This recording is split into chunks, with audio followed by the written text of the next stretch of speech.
Next, we're going to examine the patient's medial meniscus and medial collateral ligament. The medial collateral ligament lies just on top of the meniscus and can be seen on the same image. To identify this structure, I'm going to place my transducer in the longitudinal plane and palpate the patient's joint in the center. Place the probe over that area and center the meniscus in my screen for viewing. The medial meniscus is a wedge-like structure. To determine if there's acute trauma, we can put color Doppler on the meniscus. Here there's no significant trauma or suggestion of any increased vascularity. In addition, we can zoom into the meniscus.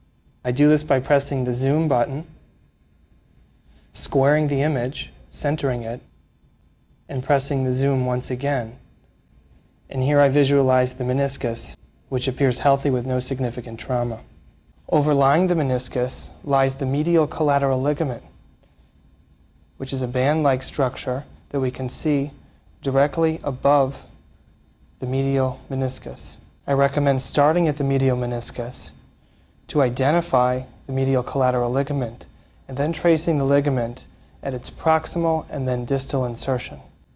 We begin by following from the medial meniscus, seeing the medial collateral ligament up proximally to the femoral condyle. It's important to have knowledge of the anatomy and know that the direction that the medial collateral ligament travels. So we're going to travel the medial collateral ligament up proximally while looking at the screen to maintain an accurate image. We see the medial collateral ligament bending down and heading towards the attachment at its proximal end here.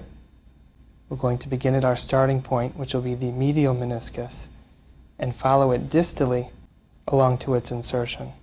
Following along here, you see the thick band of the medial collateral ligament that actually inserts quite distally.